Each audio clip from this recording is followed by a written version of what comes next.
6월 23일 의왕우리교회 새벽예배에 함께 하시는 모든 성도님들을 이 시간 환영하고 축복합니다. 이 시간 우리가 함께 나눌 말씀은 시편 45편 1절에서 17절까지 말씀입니다. 1절에서 8절까지만 함께 읽도록 하겠습니다. 내 마음이 좋은 말로 왕을 위하여 지은 것을 말하리니 내 혀는 글솜씨가 뛰어난 서기관의 붓끝과 같도다. 왕은 사람들보다 아름다워 은혜를 입술에 머금으니 그러므로 하나님이 왕에게 영원한 복을 주시도다. 용사여 칼을 허리에 차고 왕의 영화와 위엄을 입으소서.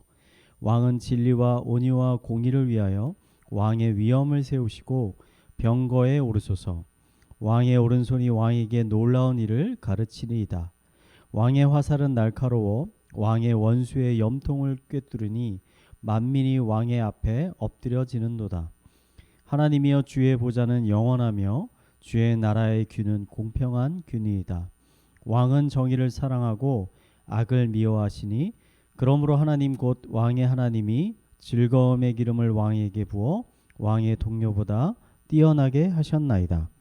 왕의 모든 옷은 모략과 침향과 육개의 향기가 있으며 상하궁에서 나오는 현악은 왕을 즐겁게 하도다. 아멘. 오늘 시편은 왕의 결혼식을 축하하는 시입니다.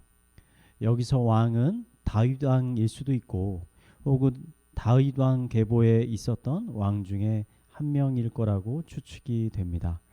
시편 기자는 결혼식에 앞서서 모든 백성들 앞에 왕의 능력과 왕의 업적을 찬양하고 앞으로 왕이 행할 놀라운 일들을 지금 축복하고 있습니다. 아마 이런 종류의 시는 이스라엘뿐만 아니라 다른 이방 민족들의 왕의 즉위식이나 그들의 결혼식에서도 사용되었을 것이라고 보여집니다. 하지만 이 시는 다른 이방 민족들이 사용하는 시와는 조금 다른 점이 있습니다. 그것은 시 곳곳에서 하나님의 권위와 통치를 인정하고 있다는 것입니다. 그 대표적인 구절이 6절과 7절입니다. 6절은 이렇게 고백합니다. 하나님이여 주의 보좌는 영원하며 주의 나라의 규는 공평한 규니이다. 시편 기자는 주의 보좌가 영원하며 또 주의 나라의 규는 공평한 규라고 고백합니다. 보좌라는 것은 왕이 앉는 의자를 의미합니다. 시편 기자가 주의 보좌가 영원하다라고 하는 것은 이스라엘의 진정한 왕이 하나님이시며 또 그의 왕권이 영원할 것이라고 고백하고 있는 것입니다. 이어서 시인은 주의 나라의 규는 공평하다고 고백합니다. 규는 일방적으로 왕이나 통치자들이 사용하는 지팡이를 의미합니다. 특별히 왕의 지팡이는 왕권과 권위를 상징하는 것이었습니다. 그러므로 주의 나라의 규가 공평하다라고 고백하는 것은 이스라엘의 진정한 왕이신 하나님께서 이스라엘을 공의와 정의로 통치하고 계시다라는 것을 지금 선포하고 있는 것입니다. 시편 기자는 왕의 결혼식에서 왕의 권위를 높이는 것에 앞서 이 왕에게 이 왕권을 허락해 주신 분이 바로 하나님이시며 그 하나님의 권위야말로 가장 높은 권위이고 또 그 하나님의 권위를 통해 공의롭고 정의로운 이스라엘이 지금 다스려지고 있다는 것을 이 결혼식에서 선포하고 있는 것입니다. 7절 말씀은 이러한 시편 기자의 마음을 더 잘 보여주고 있습니다. 왕은 정의를 사랑하고 악을 미워하시니 그러므로 하나님 곧 왕의 하나님이 즐거움의 기름을 왕에게 부어 왕의 동료보다 뛰어나게 하셨나이다. 시편 기자는 왕이 이처럼 뛰어난 업적을 이루게 된 것은 뛰어난 능력을 가지게 된 것은 하나님께서 왕에게 복을 부어 주셨기 때문이며 또 하나님이 왕에게 이런 복을 부어 주신 이유가 왕이 정의를 사랑하고 악을 미워했기 때문이라고 고백하고 있습니다. 앞서 시인은 6절에서 하나님의 통치는 정의롭고 공의롭다라고 고백했습니다. 왕이 이처럼 복을 받고 형통함을 누리게 된 것은 이러한 하나님의 통치에 부합한 모습을 왕이 겸손하게 보였기 때문인 것입니다. 시인은 왕의 결혼식에서 자신이 할 수 있는 최고의 찬사를 왕에게 올려드리고 있지만 동시에 이스라엘의 왕이 진정한 왕이 누구인지에 대해서도 지금 분명히 선포하고 있는 것입니다. 저는 이와 같은 시편에 기독교의 신앙의 정수들이 잘 담겨져 있다라고 생각을 합니다. 세상의 모든 통치자들의 보좌에는 그 자기 자신이 앉아 있지만 기독교인의 인생의 보좌에는 자신이 앉아 있는 것이 아니라 늘 하나님이 앉아 계신 것입니다. 인생을 어떻게 살아야 하는지 내 스스로 결정하는 것이 아니라 늘 그 보좌에 앉아 계신 하나님께 우리는 겸손히 물어봐야 하는 것입니다. 내 인생은 단순히 내가 열심히 산다고 해서 형통해지는 것이 아니라 내 인생의 진정한 통치자이신 그 하나님의 기뻐하시는 뜻에 우리가 따라 살 때 진정한 형통함이 우리의 삶 가운데 부어지게 되는 것입니다. 아담과 하와는 스스로 보좌에 인생의 보좌의 주인이 자신이 되고 싶어서 하나님을 떠나갔지만 기독교인은 예수님을 만난 기독교인은 이제 그 보좌에 자신은 물러나고 그 보좌에 하나님을 앉게 하는 것이 바로 기독교인인 것입니다. 여러분의 인생의 보좌에는 지금 하나님이 앉아 계십니까?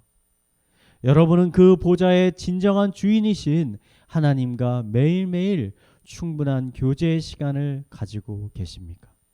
그 통치자이신 하나님의 말씀에 그 뜻에 온전히 순종하며 살아가고 계십니까? 그래서 하나님으로부터 오는 그 충만한 축복과 형통함을 여러분의 삶 가운데 누리고 계십니까? 우리의 인생의 진정한 주인, 진정한 왕은 단 한 분 하나님이심을 고백합니다.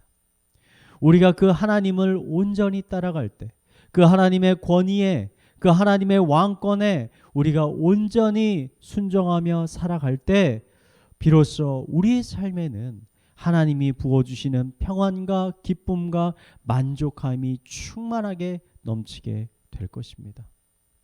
오늘 하루도 왕이신 그 하나님의 기뻐하시는 뜻에 따라 살며 또 그분이 주시는 그 충만한 은혜들을 누리며 살아가는 성도님들이 되시기를 이 아침에 마지막으로 축원드리겠습니다. 이 시간 말씀을 묵상하며 함께 기도하도록 하겠습니다. 하나님 아버지, 당신은 나의 삶의 주인이시오 왕이심을 이 시간 고백합니다. 시편 기자가 하나님의 영광과 위엄을 찬양한 것처럼 매일매일 삶 가운데 왕이신 하나님을 찬양하게 하여 주시옵소서. 경배하게 하여 주시옵소서. 그 하나님의 뜻에 따라 살 수 있는 순종하는 마음, 겸손한 마음, 굳건한 믿음을 허락하여 주시옵소서. 이러한 기도 제목을 가지고 함께 기도하도록 하겠습니다. 기도하시겠습니다. 사랑하는 하나님 아버지, 당신은 왕이시오 이 세상 모든 만물의 통치자이시오 창조자이심을 고백하며 나아갑니다. 오늘 하루도 내가 숨쉬며 살아갈 수 있는 이유가 하나님의 은혜임을 고백합니다. 모든 생명이 하나님의 은혜로부터 살아갈 수 있음을 이 시간 고백하며 나아갑니다. 나의 인생의 주인이 내가 아니라 하나님이심을 고백하며 나아갑니다. 나는 이제 십자가에 못 박혀 죽고 내 안에 예수 그리스도가 사심으로 인해서 나의 왕은 하나님이 되셨습니다. 나의 주인은 하나님이 되셨습니다. 이 사실을 잊지 않고 매일매일 왕이신 그 하나님 앞에 겸손한 모습으로 나아갈 수 있도록 하여 주시옵소서. 선포되어지는 하나님의 공의롭고 정의로운 말씀에 우리의 마음과 귀를 기울일 수 있도록 하여 주시옵소서. 또 그러한 통치하심에 우리가 겸손한 마음으로 따라 살 수 있도록 인도하여 주시옵소서. 하루하루 살아계신 하나님의 말씀을 묵상케 하여 주시고 암송하게 하여 주시고 그 말씀에 따라 아버지 하나하나 우리의 삶을 살아갈 수 있도록 주님께서 인도하여 주시옵소서. 우리의 마음 가운데 겸손한 마음을 주시고 순종하는 마음을 주시고 하나님을 더 사랑하는 마음을 주님께서 허락하여 주시옵소서. 이어서 교회를 위해서 기도하겠습니다. 2월 21일, 28일 2주간 유년부 겨울 성경학교가 있습니다. 성경학교를 준비하는 한성희 강도사님과 교사들에게 성령의 충만함을 부어주셔서 하나님이 주시는 능력과 힘과 지혜로 성경학교를 잘 준비할 수 있게 하여 주시옵소서. 또한 성경학교에 참여하는 모든 아이들이 이 시간을 통해 하나님을 깊게 만나고 하나님을 더 사랑하는 시간이 되게 하여 주시옵소서. 이 시간 성경학교를 위해서 함께 기도하도록 하겠습니다. 기도하시겠습니다. 하나님 아버지, 이 시간 유년부를 축복합니다. 이 코로나 어려운 시기에 아버지 성경학교를 준비합니다. 이 성경학교를 준비하는 강도사님과 교사들 가운데 하나님의 은혜를 주시옵소서. 하나님의 능력을 주시옵소서. 하나님의 거룩한 성령을 부어 주시옵소서. 하나님이 주시는 그 능력으로 아버지 이 모든 성경학교를 준비할 수 있도록 하여 주시옵소서. 지치지 않도록 하여 주시고 오히려 독수리 날개쳐 올라가듯 하나님이 주시는 능력을 힘입을 수 있도록 인도하여 주시옵소서. 우리 아이들의 마음을 주님께서 주장하여 주셔서 그 마음을 열어주시고 하나님께 더 나아갈 수 있게 하여 주시고 선포되어지는 하나님의 말씀을 듣고 깨달을 수 있도록 하여 주시고 아버지 그 깨달은 말씀을 마음에 품고 아버지 하루하루 살아갈 수 있는 우리 유년부 아이들 될 수 있도록 하여 주시옵소서. 우리 이어서 가정과 사회와 그리고 개인의 기도 제목을 가지고 함께 기도하도록 하겠습니다. 기도하시겠습니다. 하나님 아버지, 가정을 위해서 기도합니다. 우리의 가족들을 위해서 기도합니다. 우리의 가족들의 건강을 지켜주시고 그들의 심령을 지켜주시고 그들의 믿음을 지켜주셔서 아버지 이 코로나의 어려운 시간 가운데서 하나님을 붙들 수 있도록 하여 주시옵소서. 말씀을 붙들 수 있도록 하여 주시옵소서. 하나님의 은혜를 더 붙들 수 있도록 인도하여 주시옵소서. 나태하지 않도록 하여 주시고 오직 마음을 굳게 잡고 아버지 하나님의 존전에 나아가 하나님 앞에 기도하고 하나님을 찬양하고 하나님을 더욱더 예배할 수 있는 자를 낼 수 있도록 주님께서 인도하여 주시옵소서. 아버지 코로나가 빨리 해결될 수 있도록 인도하여 주시고 더 많은 사람들이 강건하여질 수 있도록 건강하여질 수 있도록 주님께서 그들의 건강을 지켜주시옵소서. 특히 코로나를 위해 일하고 있는 우리 공무원들과 아버지 우리 의료인들을 주님께서 특별히 지켜주셔서 지치지 않도록 하여 주시고 강건케 하여 주시고 그들의 섬김을 통해 하루 빨리 이 코로나가 해결될 수 있도록 인도하여 주시옵소서.